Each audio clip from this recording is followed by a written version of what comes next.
Como acabáis de oír, queridos hermanos y amigos, con la exposición que hagamos esta mañana de Elías, cerramos el estudio de esas 4 figuras cumbres de la nación de Israel.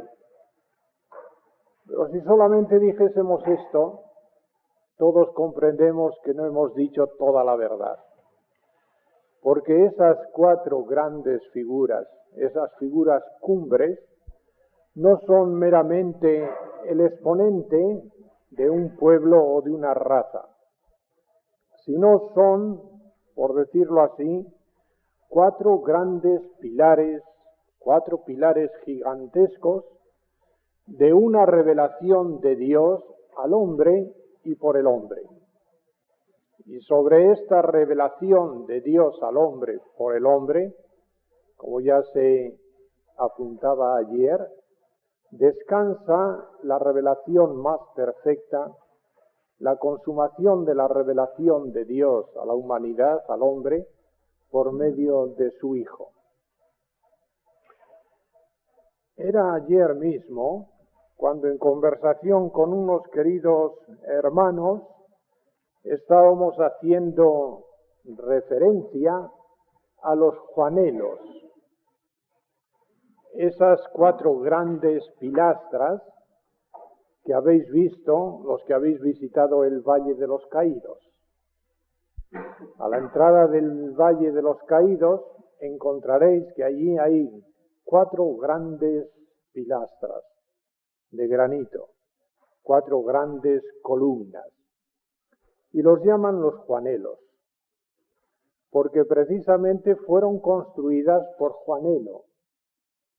Era un relojero italiano al servicio de Carlos V y de Felipe II. Se tuvo la idea de construir un palacio en un terreno afectado casi todos los años por inundaciones. Y la idea de Juanelo fue levantar el palacio sobre esos 4 grandes pilares. Ahora eran tan enormes, pesaban tanto, que tuvieron que quedar tumbados, caídos, en el mismo sitio donde se construyeron. Y el pensamiento de Juanelo no se pudo realizar. Ahora, delante de nosotros en estos estudios, hemos tenido o tenemos 4 grandes pilastras, no caídas, sino levantadas. Y sobre estas 4 grandes pilastras hay la revelación de Dios al hombre. Y sobre ellas el Señor ha construido, pudiéramos decir, su palacio templo. Abraham, patriarca; Moisés, legislador; David, rey; Elías, profeta. Son, como hemos dicho, 4 grandes pilastras sobre las cuales Dios ha edificado un pueblo. En primer lugar, la nación de Israel, continuando la Iglesia. Israel y la Iglesia representan el reino y el palacio templo. Ahora, sobre esas pilastras de Juanelo había que poner un arquitrabe y sobre él levantar el palacio, el edificio.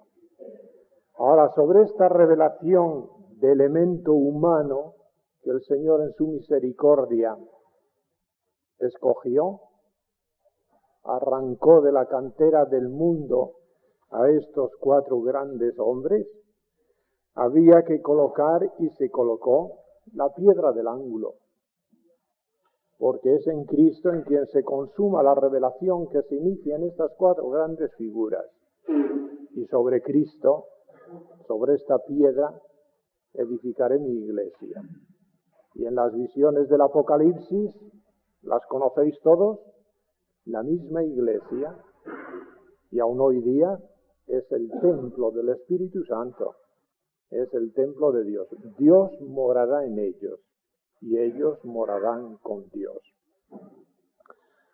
Ahora hablemos particularmente de Elías. Ahora, la vida de Elías tiene un momento clave.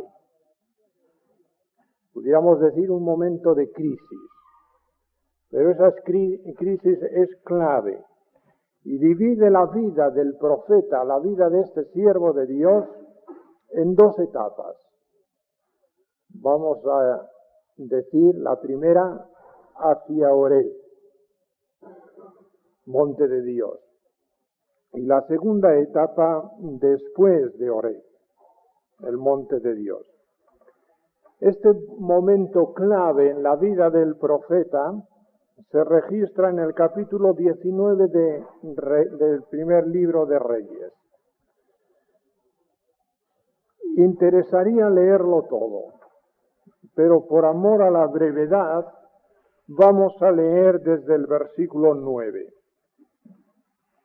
Él llega al monte de Dios, a Oreb, después de aquel viaje de 40 días, y dice, se metió en una cueva donde tuvo la noche. Y fue a él palabra de Jehová, el cual le dijo, ¿qué haces aquí, Elías? Seguramente el profeta había ido allí con un pensamiento muy distinto del pensamiento de Dios, o de lo que Dios se proponía. Y él respondió, sentido he un vivo celo por Jehová, Dios de los ejércitos, porque los hijos de Israel han dejado tu alianza, han derribado tus altares y han muerto a cuchillo tus profetas, y yo solo he quedado, y me buscan para quitarme la vida.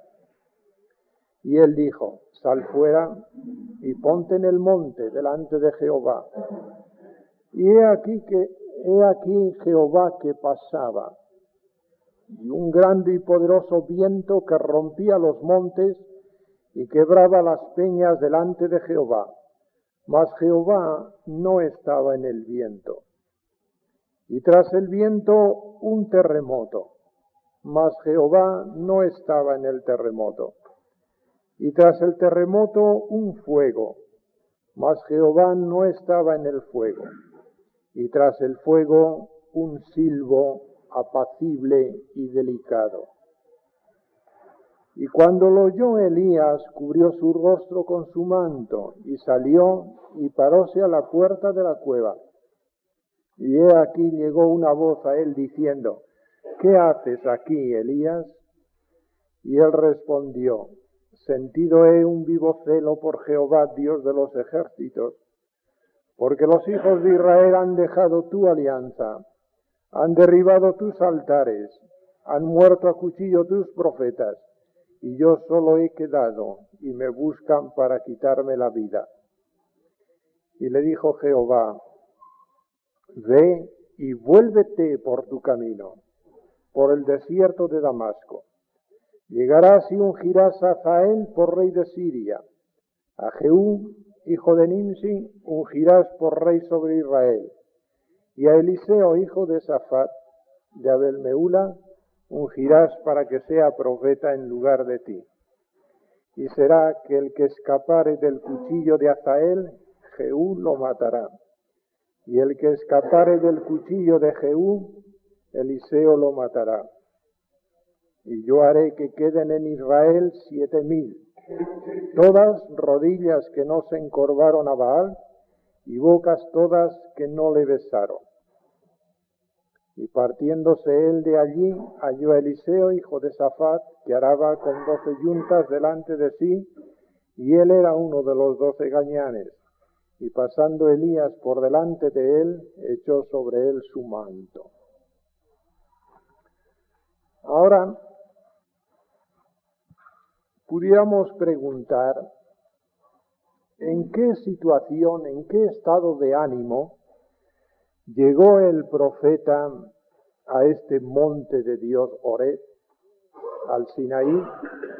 ¿Y por qué él cuando quiere escapar de Jezabel, toma precisamente este camino, el camino del Sinaí. A simple vista pudiera parecer que Elías huía por miedo. Es verdad que aquí la palabra nos dice que por salvar su vida. Pero hay aquí un detalle que nos da a entender que el mismo profeta, Elías, pide a Dios que le quite la vida.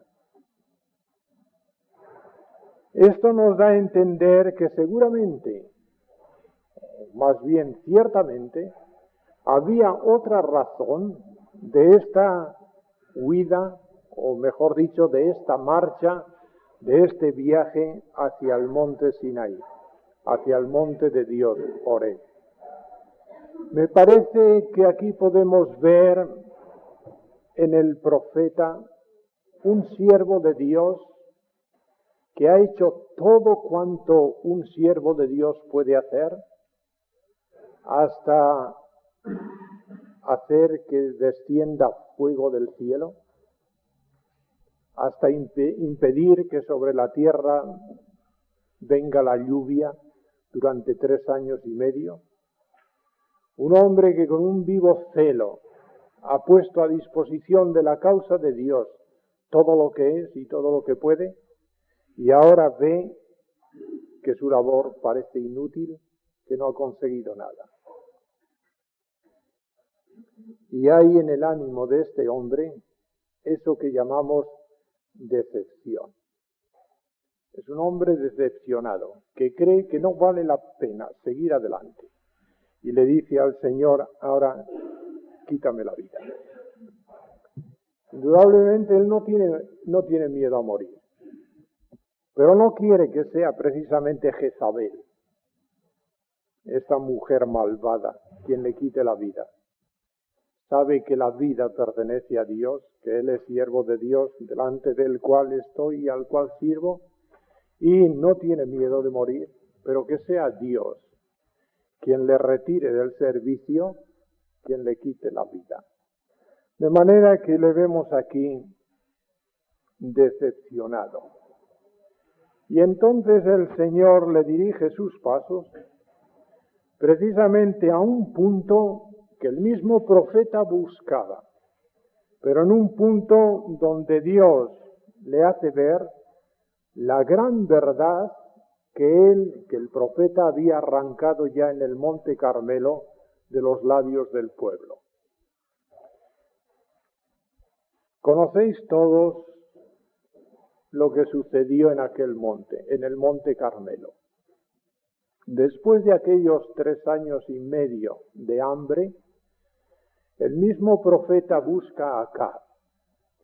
Y cuando le encuentran, no nos vamos a detener en detalles, le dice, reúneme al pueblo, júntame a Israel en el monte de Carmelo. Y a los 450 profetas de Baal y a los 400 profetas de los bosques que comen de la mesa de Jezabel.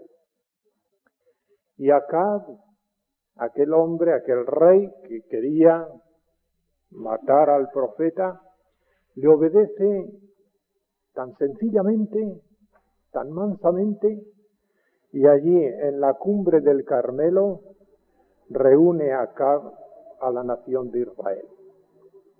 Ahora, ¿por qué el profeta pide que el pueblo sea reunido en el monte Carmelo? ¿Por qué el profeta quiere que allí, en aquel monte, estén los 400 profetas de Baal, 450 profetas de Baal y los 400 profetas de los bosques? Precisamente porque el Carmelo estaba dedicado a Baal. El Carmelo es uno de los montes, o era uno de los montes más preciosos de la tierra de Palestina. La misma palabra Carmelo quiere decir vergel o jardín. Y durante la antigüedad, ya de siglos muy atrás, casi siempre aquel monte estuvo dedicado a dioses falsos.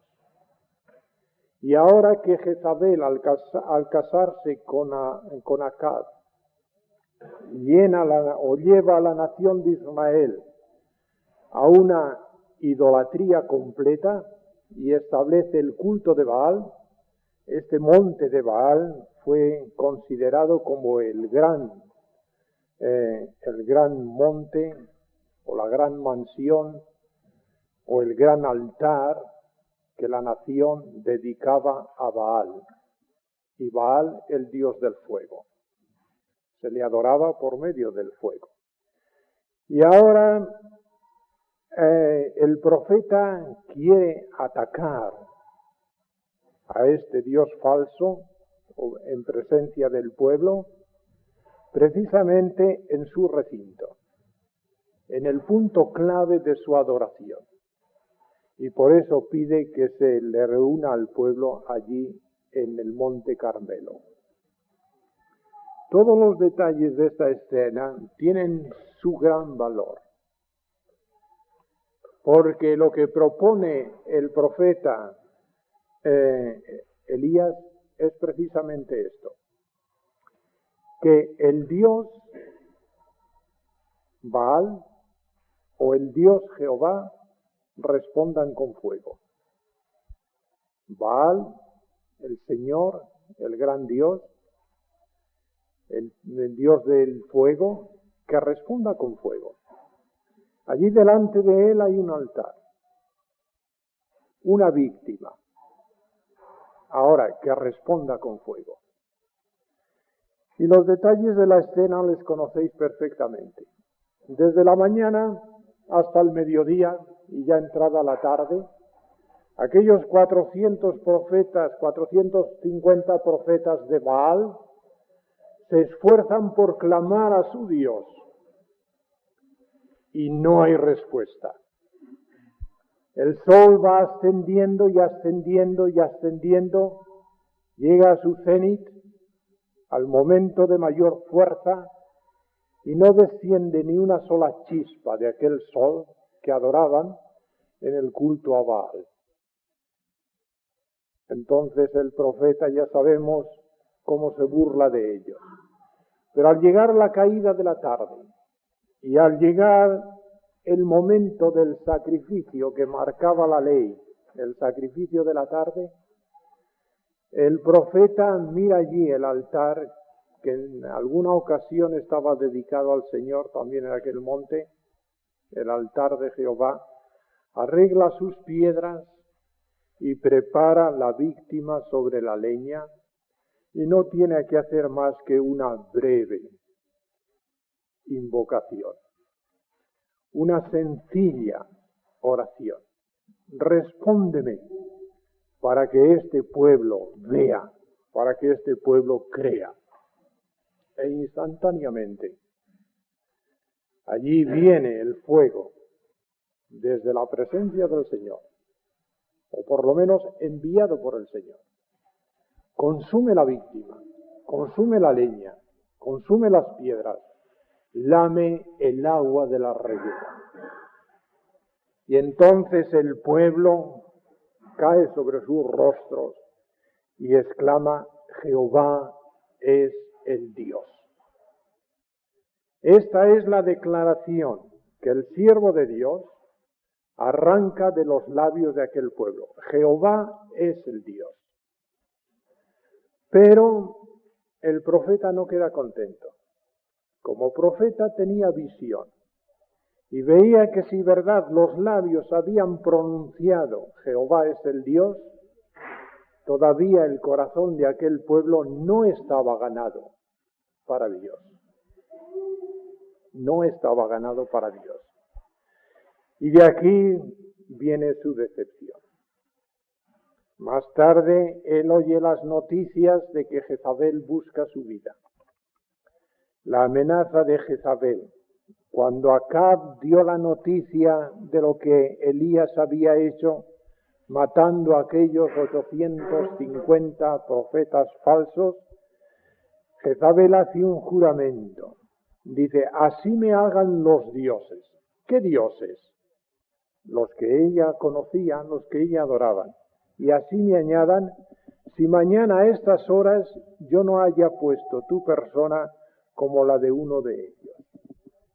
Ahora el Señor iba a dar una revelación a su profeta, a su siervo, para no solamente arrancar de sus labios la declaración que él había arrancado de los labios del pueblo, sino para grabar en la mente de su siervo algo que ya sabía, pero que no debía de olvidar nunca, que Jehová es el Dios. Lo sabía Elías, pero no debía de olvidarlo en ningún momento.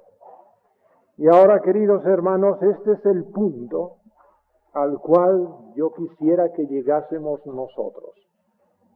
No solamente a saber que Jehová es el Dios, sino a no olvidar en ningún momento de nuestra vida que Jehová es el Dios. A esto va encaminado la revelación que el Señor le concede en el monte de Oreb.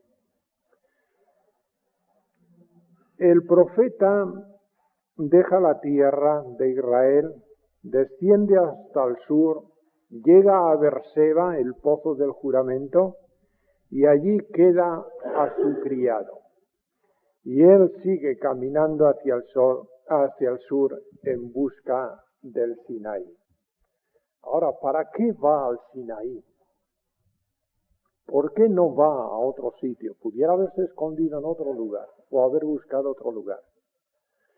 Es que él dice, lleva en su corazón esta acusación, una realidad, no una acusación sin fundamento, sino una realidad, que la nación de Israel había roto el pacto que habían hecho en Sinaí.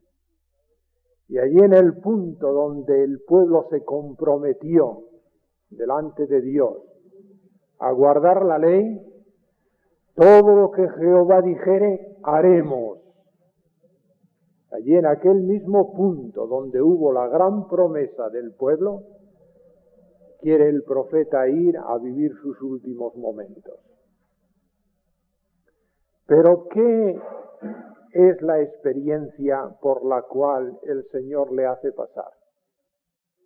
En la primera jornada, después de la primera jornada, se echa a dormir debajo de un enebro. Y viene un mensajero del cielo, un mensajero del Señor, le despierta y le dice, levántate y come. ¿Y qué encuentra allí? Encuentra una torta y encuentra un vaso de agua. Él que buscaba aquel punto de la nación de Israel tan importante, cuando se comprometieron delante de Dios, ahora Dios le hace ver que allí está la misma provisión que Dios había tenido para la nación de Israel en el desierto. El Dios de ayer es el Dios de hoy y será el Dios de mañana. Yo soy el que soy. Jesucristo es el mismo ayer y hoy y por todos los siglos. Nosotros, al mirar la historia revelada en las Sagradas Escrituras, sabemos que es historia de siglos pasados, pero sabemos que son realidades presentes, realidades de la actualidad. La nación de Israel en el desierto encontró maná. Este hombre, después de tantos siglos en este viaje hacia Sinaí, encuentra también la torta, encuentra también el pan, encuentra el pan del cielo. La nación de Israel encontró agua, este hombre encuentra también agua. Y hay aquí un detalle para mí significativo. 40 años de viaje por el desierto, 40 días para caminar hasta Sinaí. Estos 40 días nos dan a entender que no fue un viaje precipitado, que este viaje no tenía que mirarse como una huida, sino un caminar tranquilo, reposado hasta cierto punto, tranquilo, reposado, hacia el punto donde Dios quería verse con su pueblo. Quiere huir y el Señor le dice, no huirás. Quiere morir y le dice, gran camino te resta. Ahora, ¿qué era este camino? Es verdad que desde el reino de Samaria hasta el monte de Oreb hay una gran distancia. Pero yo creo que aquí estas palabras tienen más importancia. Todavía no se ha acabado tu misión. Gran camino te resta en mi servicio. De manera que no hay por qué pedir la muerte, no hay por qué pedir el descanso, no hay por qué pedir el retiro. Todavía gran camino te resta. El profeta entiende así que las cosas no se han terminado, que no se ha llegado a su final. Y cuando llega al monte de Oreb, quizá con el pensamiento de la ley quemando en su cerebro, ¿qué es lo que encuentra allí? No un monte ardiendo, sino encuentra un monte con una cueva donde él se puede refugiar y donde él se puede descansar. En el desierto había encontrado un enebro, un árbol raquítico sin importancia, que apenas puede dar sombra. Pero cuando llega al monte de Dios, a Oreb, hay una cueva, un lugar de descanso. Y él se mete allí. Y la pregunta es muy preciosa. Ahora, ¿qué haces aquí, Elías? Como queriendo decir, ¿por qué has venido aquí, Elías? ¿Cuál ha sido la finalidad de tu viaje? ¿Qué haces aquí? Y el profeta, sincero, le dice la verdad. He sentido un vivo celo por Jehová, Dios de los ejércitos, porque los hijos de Israel han dejado tu alianza, han derribado tus altares, han muerto a cuchillo tus profetas, y yo solo he quedado y me buscan para quitar la vida. Está bien, pero ahora mira, sal fuera. Y tantas veces, queridos hermanos, nosotros tenemos que salir fuera de nuestros pensamientos y ponernos en la presencia de Dios, y entonces veremos que Jehová es el Dios. Hay un viento poderoso que rompía los montes y quebraba las peñas delante de Jehová. Mas Jehová no estaba en el viento iba delante de él, pero Jehová no estaba en el viento. Jehová imprimía dirección al viento, pero Jehová no era el viento, no estaba en el viento. Tras el viento, un terremoto, y si el viento quebrantaba las peñas, quizá el terremoto las desmenuzaría. Y tras el terremoto, un fuego. Lo que quedase del terremoto es posible que el fuego lo destruyese. Y tras el fuego, un silbo apacible y delicado. Este es el Señor. Este profeta es el profeta del celo. Como más tarde encontramos en Juan el Bautista un carácter muy parecido. Este profeta no podía aguantar la transgresión de aquel pueblo.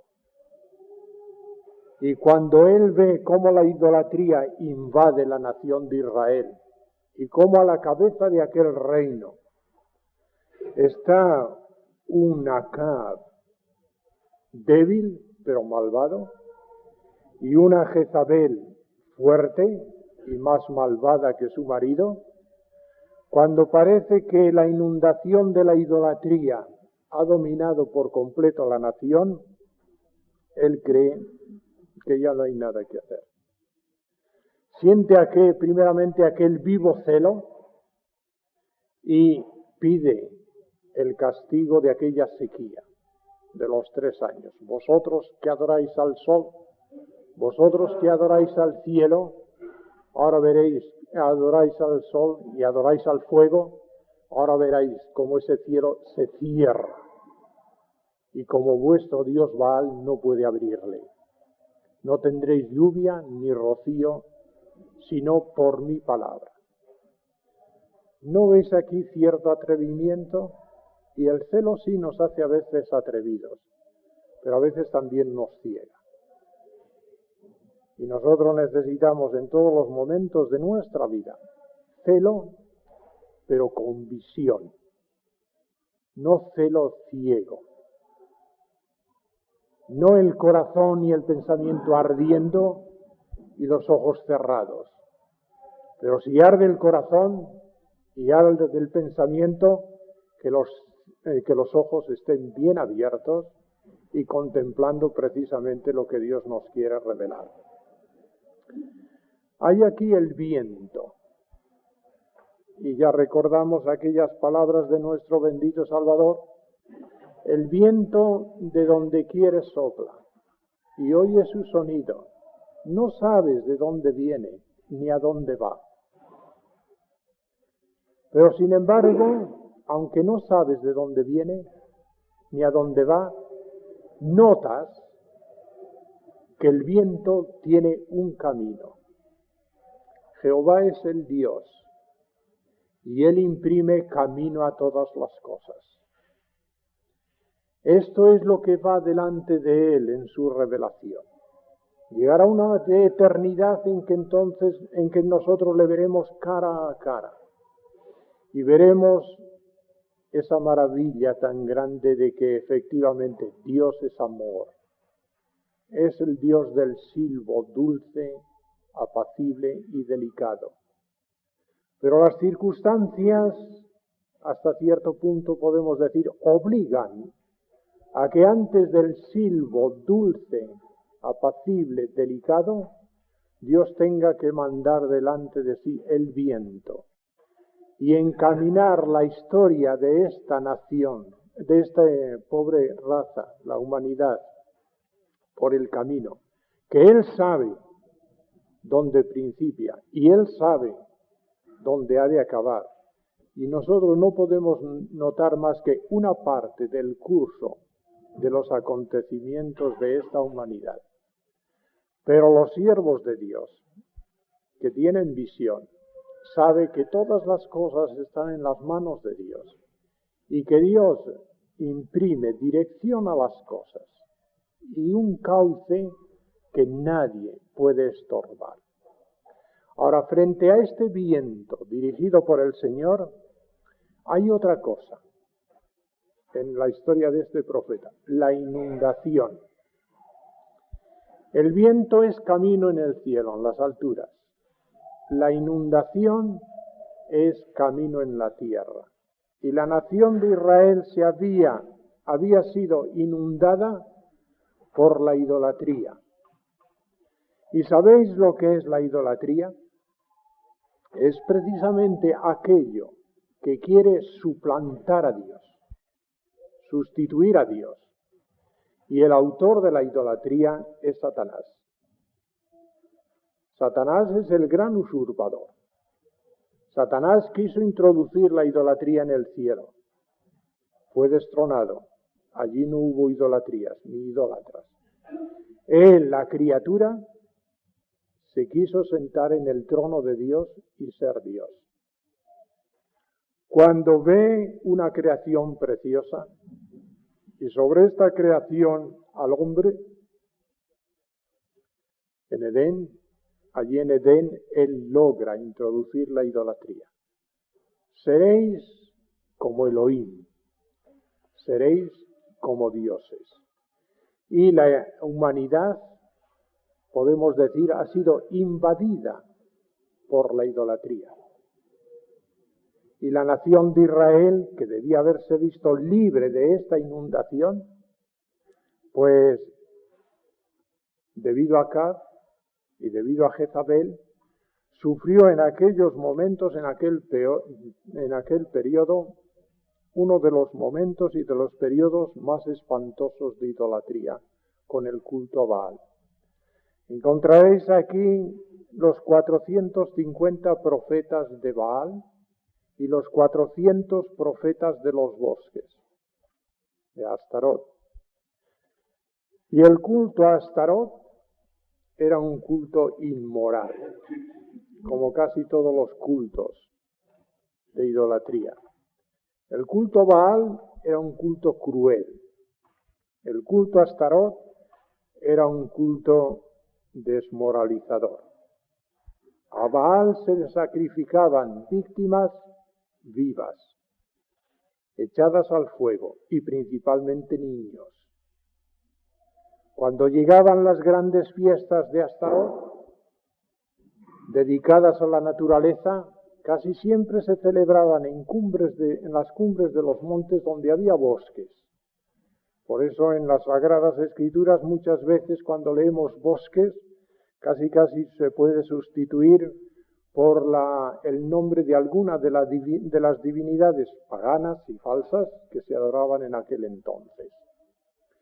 Y así, cuando más tarde vemos que aquellas 850 personas fueron degolladas, indudablemente fueron degolladas con justicia. ¿Por qué?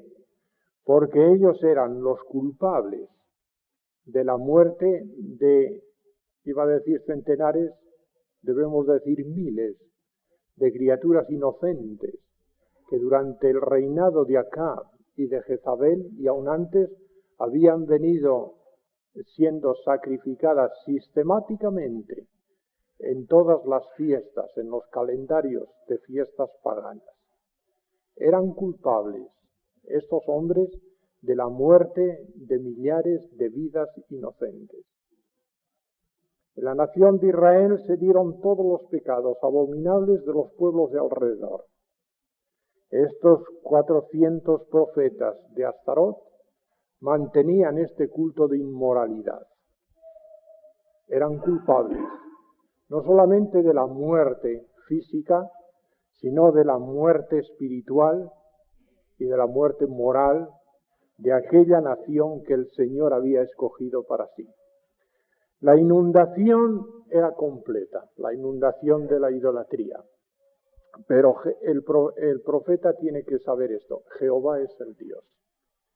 A pesar de esa inundación de idolatría, el pueblo no está perdido. Israel no pereció bajo las aguas de esa inundación. Israel continúa en el día de hoy y continuará a pesar de otras inundaciones, y se cumplirán todas las promesas que Dios ha hecho a ese pueblo. Y si nosotros examinamos la historia, a base precisamente de la palabra de Dios, encontraremos que lo que se ha cumplido de lo prometido por Dios a este pueblo es una parte pequeña en comparación con lo que queda por cumplir. Pero lo cumplido es garantía de que Dios ha imprimido dirección al viento y seguirá y se consumará. Jehová es el Dios. Pero después tenemos el terremoto, que desmenuza. Y en esta marcha de los acontecimientos, en este imprimir del Señor acerca de los acontecimientos, hay juicios. Pero estos juicios son disciplina, pero no son destrucción de este pueblo. El pueblo sería castigado, como lo fue muy pronto y más tarde por Nabucodonosor, y más tarde, en tiempo de los romanos, Y lo que sobrevino sobre Israel en tiempos de Nabucodonosor y lo que vino sobre Israel en tiempos de los romanos fue lo que ha hecho desaparecer de esta tierra a razas y pueblos. La experiencia de Israel cuando Nabucodonosor barrió otros pueblos y barrió otras razas, no barrió a Israel. Los romanos, sabéis bien por la historia, barrieron del mapa del mundo pueblos y naciones y crearon ellos su propio imperio, su propia raza, su propia cultura. Pero el imperio romano no barrió a la nación de Israel. Los acontecimientos de la historia, la marcha de la cultura, la marcha de la civilización, la marcha de la ciencia, no ha borrado tampoco a la nación de Israel. El Señor tiene su dirección y el Señor tiene su camino. Y en este camino hay disciplina, hay juicio. Pero los juicios de Dios, podemos decir, por lo menos para su familia, por lo menos para su pueblo, no son juicios de destrucción. Hay un pensamiento que nunca se debe borrar de nuestra mente. Dios no conoce el fracaso. Ni a Dios se le puede imponer el fracaso. Él no fracasa y nadie le hace fracasar. Y esto era precisamente lo que este profeta sabía, pero que precisamente no tenía que olvidar en ningún momento. Luego tenemos el fuego. Y aquí vemos cómo el Señor es Jehová frente a todo lo que el hombre pueda lograr. Baal, el dios del fuego, adorado por el fuego, se vio que no significaba nada llegado el momento decisivo. Nosotros hemos visto levantarse grandes figuras en la historia de la humanidad, verdaderos enemigos de Dios y enemigos de su pueblo. Y aún esperamos porque ha de llegar al gran hombre, al hombre cumbre, al anticristo, que se levantará de una manera poderosa, con la energía de Satanás, precisamente contra Dios mismo. Pero ¿qué pasará? El eterno Hijo de Dios, el Verbo, descenderá en su gloria y en la gloriosa manifestación de su potencia destruirá al inicuo. Y el anticristo, con todos los anticristos que se han levantado en el mundo, todos esos fuegos para consumir la obra de Dios, no significarán absolutamente nada. Han significado tristeza, dolor, martirio, sufrimiento, pero no significarán nada en cuanto a los propósitos del Señor. Y ahora, después de todo esto, ahora ya tenemos el silbo dulce, apacible, el silbo delicado. Encontraréis que la palabra nos promete cielos nuevos y tierra nueva en los cuales more la justicia. Ahora, ¿dónde puede morar la justicia? La justicia puede morar donde no hay impedimento de ninguna clase, donde todos los obstáculos ya han desaparecido, donde la justicia pueda ser armonía, paz, tranquilidad y por consecuencia amor. Ahora, esto es lo que el profeta tenía que entender. Y ahora todo esto se señala precisamente en la etapa anterior del profeta y en la etapa posterior. Ahora, si nosotros vamos mirando con detenimiento lo que aconteció antes de Oreb y lo que acontece después, veremos que se ajusta precisamente a esta revelación que aquí recibe. Antes de Horeb, ¿qué es lo que sucedió? El profeta cierra el cielo y entonces el Señor le dice que vaya al arroyo de Cherí. Allí encuentra una ayuda natural, el agua del arroyo. Allí encuentra una ayuda excepcional, los cuervos trayéndole comida. Ahora esto tenemos que entender. Dice la palabra que a los que a Dios aman, todas las cosas están colaborando para bien.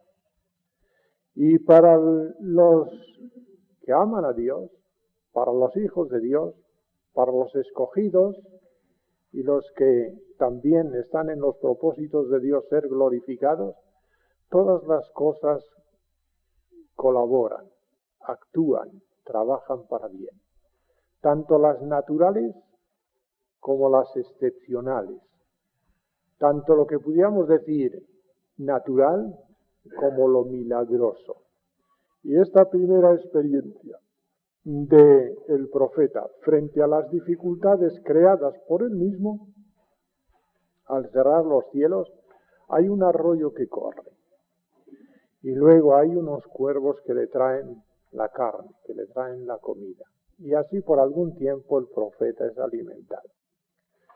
Pero después se seca el arroyo y el Señor, Jehová es el Dios, tiene ya la provisión señalada.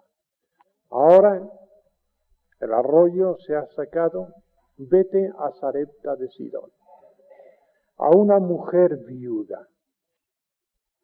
Y allí en aquella mujer viuda, precisamente una mujer viuda, solamente con un hijo, es donde el profeta va a encontrar. ¿Cuál?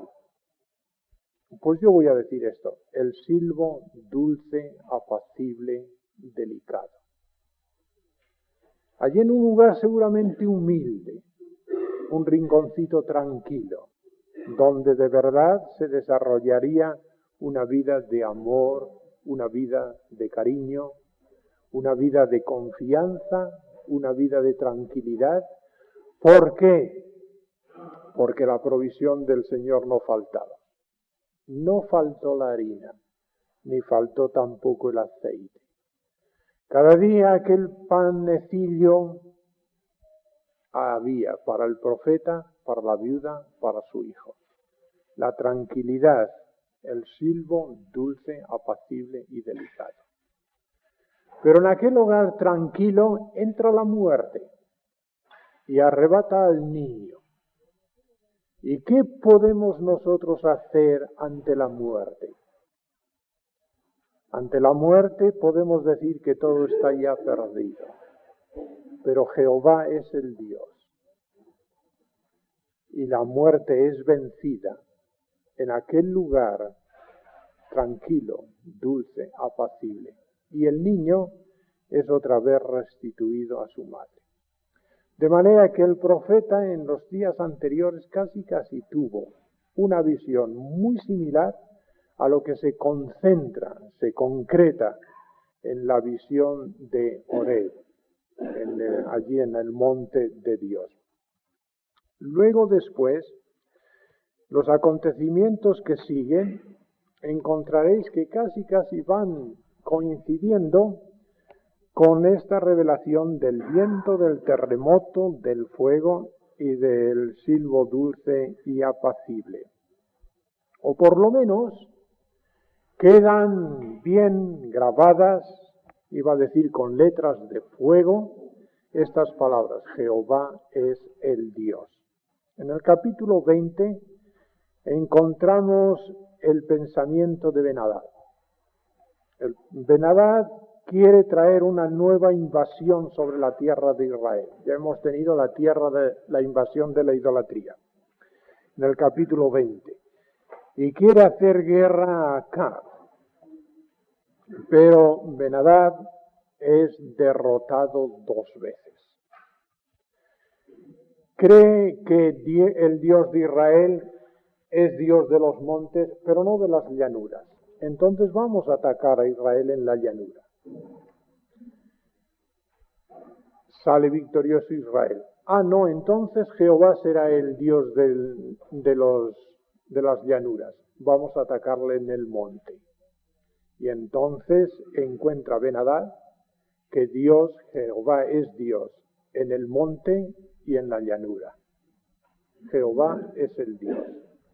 Esto no sé si lo entendió acá, pero lo entendió Ben-Hadad. Y el profeta también lo sabía. Pero luego hay un caso triste aquí, porque acá, en vez de entender que Jehová es el Dios, él dispone libremente y caprichosamente de la vida de este hombre derrotado y le perdona. Perdona a su enemigo. Y esta la lección que tenemos aquí nosotros, es que cuántas veces el hombre fracasa ante las revelaciones de Dios. Y esto hasta cierto punto no puede extrañarnos en cuanto a personas que no conocen al Señor. Pero esto no debía nunca darse entre nosotros. Cada manifestación de Dios a su pueblo, como iglesia, o a su pueblo individual y personalmente, debía de ser bien entendida. Y afianzarnos más en esta idea de que efectivamente Jehová es el Dios de las alturas, de los montes, y también el Dios de los valles. Y cuando Él nos pide una cosa, hemos de cumplirla con fidelidad, porque si no lo hacemos, estamos entregando nuestra misma vida en la mano del enemigo que Dios ya derrotó para nuestra bendición, pero al cual nosotros, frente a la victoria que el Señor nos dio, nos entregamos a la muerte en manos del enemigo, o al quebranto o al peligro. Luego más adelante encontramos ese incidente tan espantoso del asesinato de Nabot. Aquí ya interviene Jezabel, aquella mujer malvada. Y este justo, este hombre que no solamente quería guardar su posesión, sino guardarla a base de la misma ley de Dios, se ve asesinado de una manera inicua, de una manera impía, de una manera cruel. Ahora, ¿quedó sin castigo esto? No, no quedó sin castigo. Aquí viene como la palabra del profeta enfrenta a Acab y enfrenta a Jezabel, y aquel crimen espantoso encontró más adelante su retribución. Es triste pensarlo, pero además es injusticia. Todo crimen, toda iniquidad que se comete hoy en el mundo tendrá que ser examinada en el tribunal de la justicia divina, justicia suprema. Y esa pregunta que se hace tanta gente, ¿por qué Dios consiente esto?, tendrá su respuesta en la eternidad, en aquel día de juicio. Nosotros, tan limitados, nos impacientamos muchas veces viendo pasar el tiempo, viendo pasar los años. Pero Dios es eterno, y un año para Él es como 1000 años, y 1000 años para Él es como un día. Así es que de la misma manera que este crimen tan espantoso de Acab y de Jezabel quedó sancionado por la justicia de Dios, nosotros también podemos hasta cierto punto estar con tranquilidad, no aprobar los crímenes, no aprobar toda esa tragedia que pesa sobre el mundo, pero sin embargo saber fijamente que el Señor, antes de establecer nuevos cielos y nueva tierra en los cuales more la justicia, habrá hecho justicia sobre los días de la historia de esta pobre humanidad. Siguiendo adelante en la historia, encontramos ya cómo se cumple primeramente el juicio de Dios sobre Acab y después el juicio de Dios sobre Jezabel.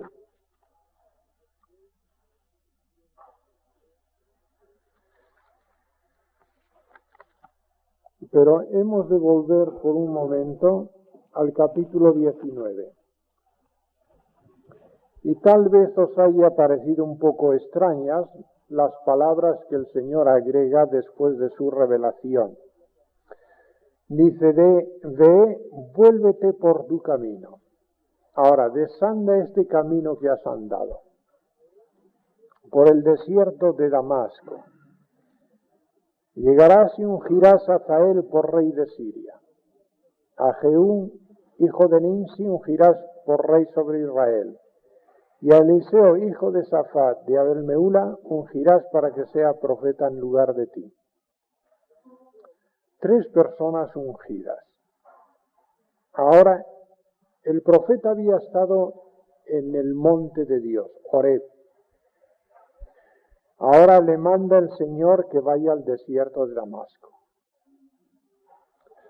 Ahora, aquí hay una lección para mí muy hermosa.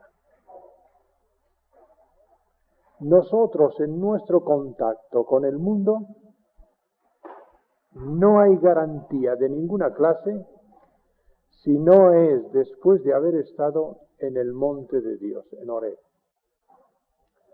Si nosotros queremos hacer algo en el mundo, si nosotros queremos hacer algo en Damasco, es necesario que antes hayamos tenido y captado plenamente la visión de Horeb. Una visión que garantiza la justicia de Dios, pero una visión que desemboca en el amor de Dios. Ahora hay aquí este otro detalle. Tenemos a Hazael, ungirás a Hazael por rey de Siria, el mundo pagano, el mundo extraño, el mundo de fuera. Ungirás a Jehú, hijo de Nimsi, para rey de Israel. Esto afectaba a la nación de Israel, al pueblo de Dios.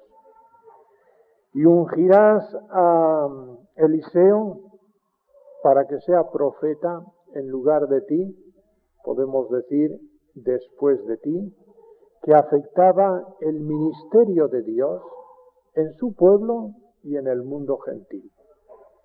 Y ahora aquí podéis ver cómo Dios eslabona todas las cosas. El profeta tiene algo que hacer en el mundo gentil, en el mundo pagano. El profeta tiene algo que hacer en su propia casa, la casa de Dios, Israel. El profeta tiene algo que hacer en cuanto a su propio servicio. Ahora Jehová es el Dios sin límites. Antes decíamos que Dios no fracasa, ni nadie le imprime el fracaso, nadie le obliga al fracaso, pero ahora vemos el Dios sin limitación de ninguna clase. Suyo es el cielo completamente y suya es la tierra completamente, pero hay otra cosa. Yo tengo, dice el Señor, las llaves del infierno y de la muerte. Delante del Señor sí se han levantado poderes extraños. Delante del Señor se han levantado enemigos, pero no le han destronado de su soberanía. Y aquí tenemos cómo el Señor podía ungir a un rey del mundo pagano, del mundo gentil, como el Señor, por medio de su siervo, podía ungir a un rey para su propio pueblo, y cómo el profeta podía ungir a un siervo de Dios para sustituirle o continuar en su servicio. Jehová es el Dios. Luego encontraréis aquí, el que escapare del cuchillo de Hazael, Jehú lo matará. El que escapare del cuchillo de Jehú, Eliseo lo matará. Ahora nosotros podemos ver aquí cómo se certifica o reafirma este enlace o este eslabonamiento de todas las cosas. Ahora, no hemos de pensar que lo que acontece del mundo es extraño al desenvolvimiento de la Iglesia, ni que el desenvolvimiento de la Iglesia es extraño al mundo, ni que el desenvolvimiento del servicio de Dios dentro de la Iglesia es extraño a ningún aspecto de la vida. Nuestra mente, nuestra visión sí puede ser limitada, pero hemos de saber esto, que hay muchas cosas a las cuales no alcanza nuestra vista. Y que toda esta historia, que a veces nos parece tan desgregada, tan deseslabonada, sin embargo, ante los ojos de Dios parece que siguen un programa, que sigue una armonía, que de la misma manera que en una pieza musical parece que cada voz sigue su renglón, sigue su pauta, pero forman una armonía, la historia pagana, la historia gentil parece que sigue unas líneas, una voz. La de la historia, la de la Iglesia, otra, la del servicio de Dios, otra, pero todas forman un conjunto delante del Señor. Luego hay otra cosa. ¿Cómo dice aquí que Eliseo lo matará?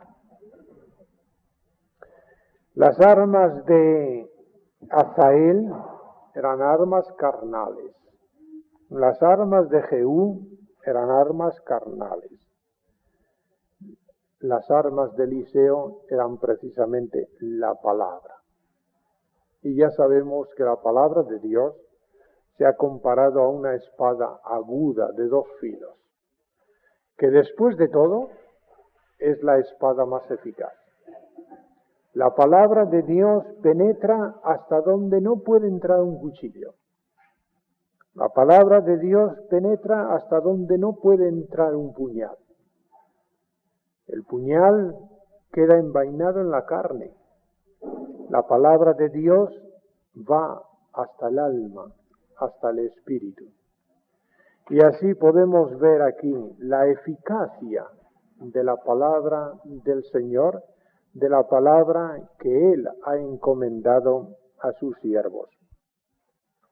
Ahora, después de esto, ya hemos hablado de lo acontecido con Acab y Jezabel en la viña de Nabot. Para terminar, vamos a ver el fin del servicio de este profeta.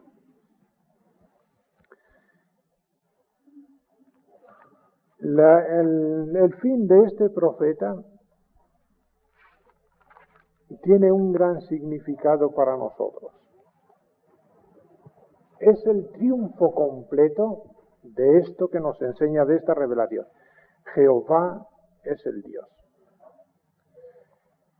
Este profeta parece que todo ha terminado y pide la muerte.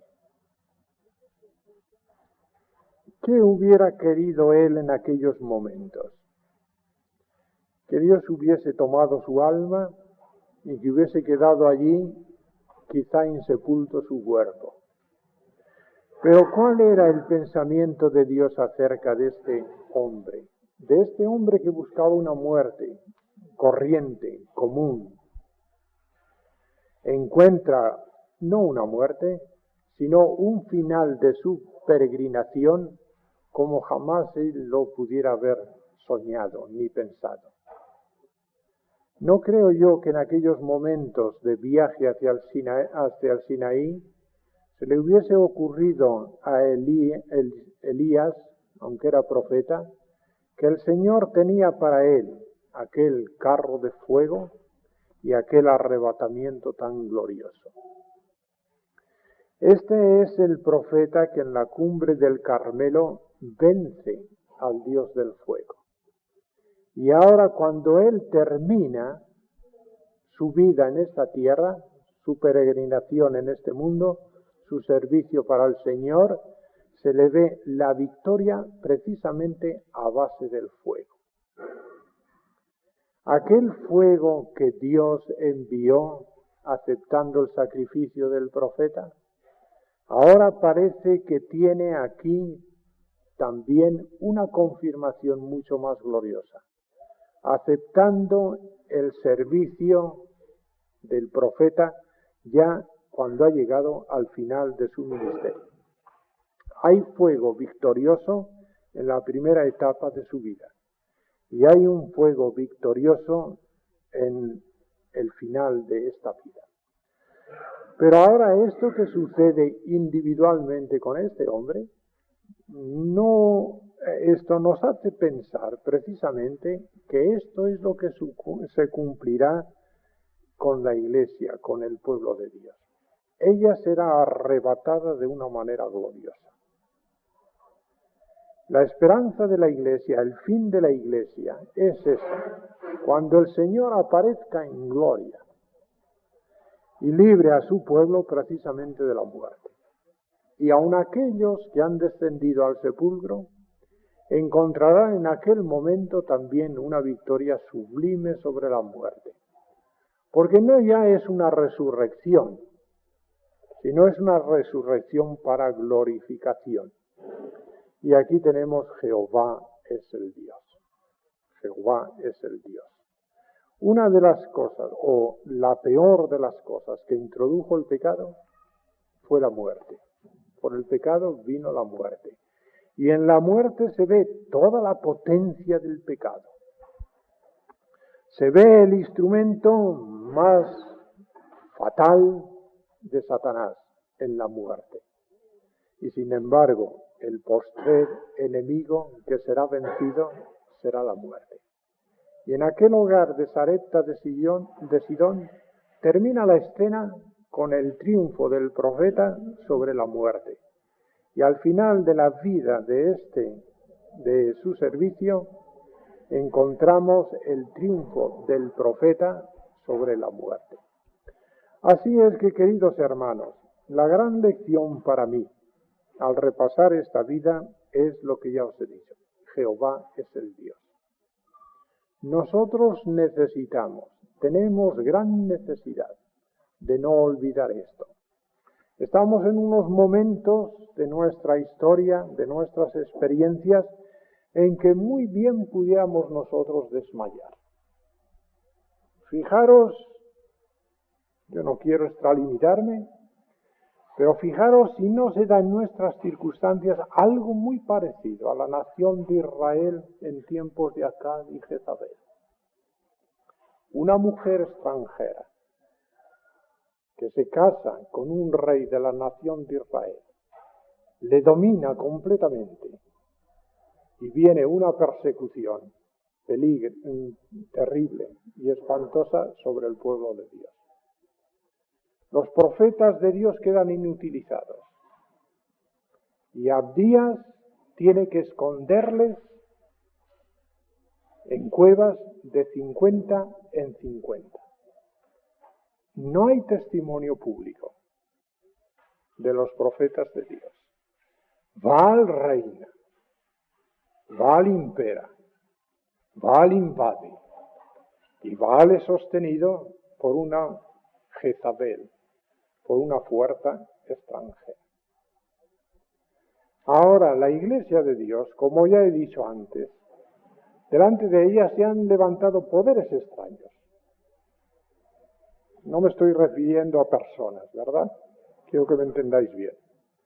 Pero son poderes satánicos que el mismo diablo levanta, valiéndose a veces de personas y otras veces de circunstancias. Y estos poderes que dominan lo que pudiéramos decir las cabezas, siempre van para evitar que el testimonio de Dios resplandezca. Y quiere que este testimonio, si no es destruido, quede en cuevas. Pero hemos de pensar con gozo que en esas cuevas los profetas eran alimentados. En aquellas cuevas oculto sí, no morían de hambre, seguían viviendo, había alimento para ellos. Y la Iglesia de Dios pasa por unas experiencias más o menos así. En el hogar de Sarepta de Sidón no faltó ni el panecillo sencillo ni el aceite, el alimento y la santificación del Espíritu. Y lo que nosotros hemos de procurar es tener en cuenta esto, no preocuparnos tanto de si estamos en cuevas o estamos al aire libre, pero saber positivamente que en la cueva somos alimentados, que Jehová es el Dios. Saber positivamente que en el hogar sencillo de Sarepta de Sidón hay un barril de harina que no se va a terminar. Mientras dure el hambre, durará la harina. Hay un barril de aceite que no se acabará. Mientras dure el hambre o duren las experiencias adversas, habrá Espíritu Santo en el pueblo de Dios. Ahora, queridos hermanos, que esto sea de ánimo a nuestros corazones, que no desmayemos, que nosotros sepamos que si el Señor nos ha señalado un ministerio, este ministerio irá adelante por el camino que Él ha señalado. Si hay justicia y juicio, vendrá. Si hay fuego que consuma, para nosotros tiene que haber el fuego victorioso del Espíritu Santo sobre cualquier fuego que encienda el mundo. Y al fin desembocaremos en esto tan precioso, en una eternidad donde nos envolverá por completo el silbo dulce, apacible y delicado, donde la Iglesia como esposa encontrará el amor de su Señor, el amor de su esposo, la eternidad feliz, el palacio santuario construido sobre pilares firmes, y nosotros morando y gozando de esta revelación. Jehová es el Dios, que no lo olvidemos. Que Dios nos bendiga. Y aquella glorificación de Jesús fue el cumplimiento que hizo. Algunos de vosotros no verán la muerte antes de ver al Hijo que viene en gloria. Es que, ¿cuál? Sí, tiene el texto, léalo. Mateo capítulo 17, y en el monte de transfiguración, versículo 10, entonces sus discípulos le preguntaron diciendo, ¿por qué dicen vuestros escribas, que dan las escrituras, que es menester que Elías venga primero? Y respondiendo Jesús les dijo, a la verdad, Elías vendrá primero y restituirá todas las cosas. Mas os digo que ya vino Elías y no le conocieron, antes hicieron en él todo lo que quisieron. Así que aquí es muy importante porque hay los dos aspectos. Sí. Variando la continuidad, el Señor aquí dice que vino, Juan Bautista hicieron lo que quisieron. Y que vendrá. Así que Juan Bautista vino en el espíritu y poder de Elías. Pero al mismo tiempo, en el versículo se confirma el porvenir. Sí. Todavía antes de la crisis final, pues vendrá. Porque dice, a la verdad, Elías vendrá. Vendrá. Después del ministerio de Elías, Sí. y el Señor dice, vendrá.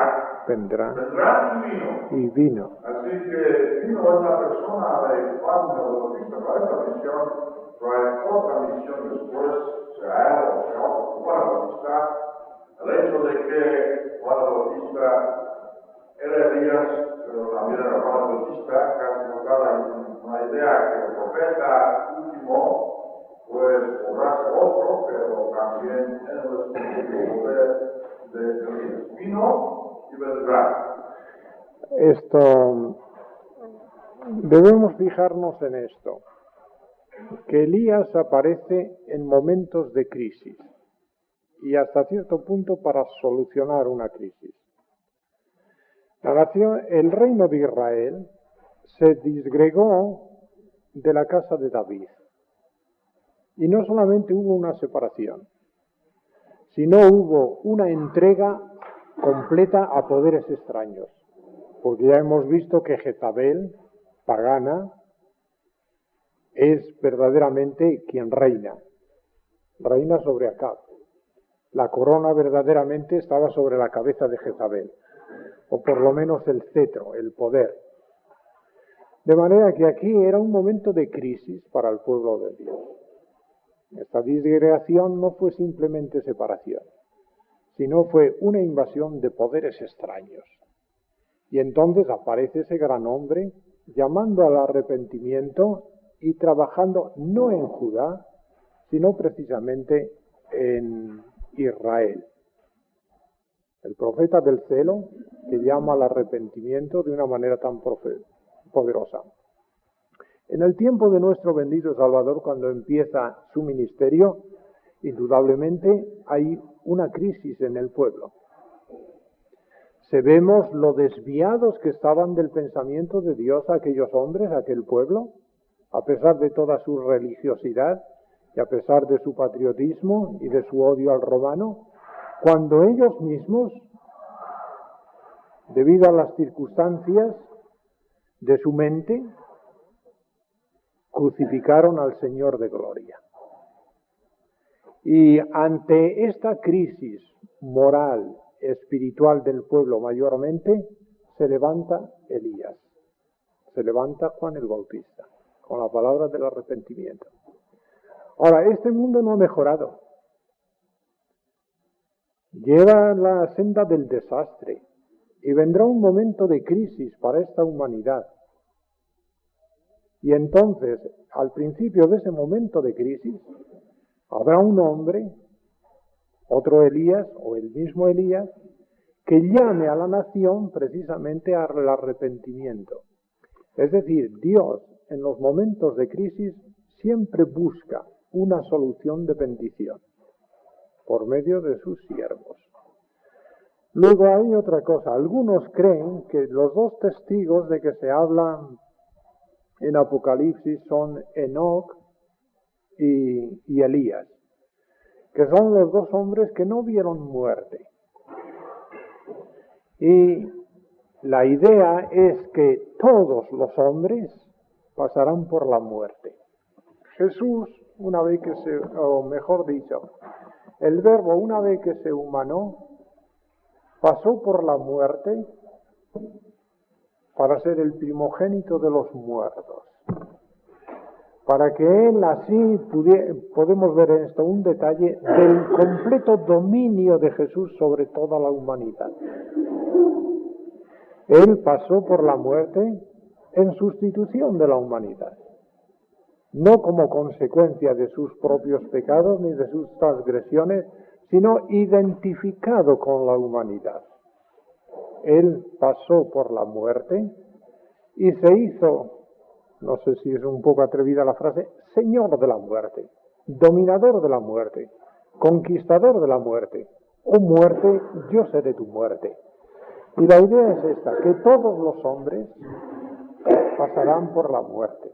Pero claro, esta idea presenta la dificultad esta, que en la venida de nuestro bendito Salvador no todos morirán. Los que vivan serán glorificados sin pasar por la muerte. De manera que hasta cierto punto yo no creo acertada esa idea, pero es algo que se dice. Y se señala eso, que Enoc y Elías, que no murieron, entonces eran esos dos testigos que señala el Apocalipsis como asesinados en la plaza de Jerusalén y que luego al tercer día resucita. Yo no sé, seguramente algún otro hermano tendrá alguna otra idea sobre este punto. Padre nuestro que estás en los cielos, te damos gracias porque tú provees para nosotros alimento sano y abundante, para que así, Señor, nuestra vida espiritual formada en tu palabra pueda después, Señor, servir para provecho de los demás. Te damos gracias por lo bueno que eres con nosotros, haciéndonos pasar estas horas alrededor de tu palabra. Y, oh Señor, siempre pensamos en aquella ocasión cuando, después de la multiplicación de los panes, tú dijiste, recogiendo todo, que no se pierda nada. Así, Señor, que no perdamos nada. Y que ahora nos despidas con tu paz y bendición, que sigas bendiciendo el resto del día, que recibas nuestras gracias por el Señor Jesucristo, pues en su santo nombre te lo pedimos todo.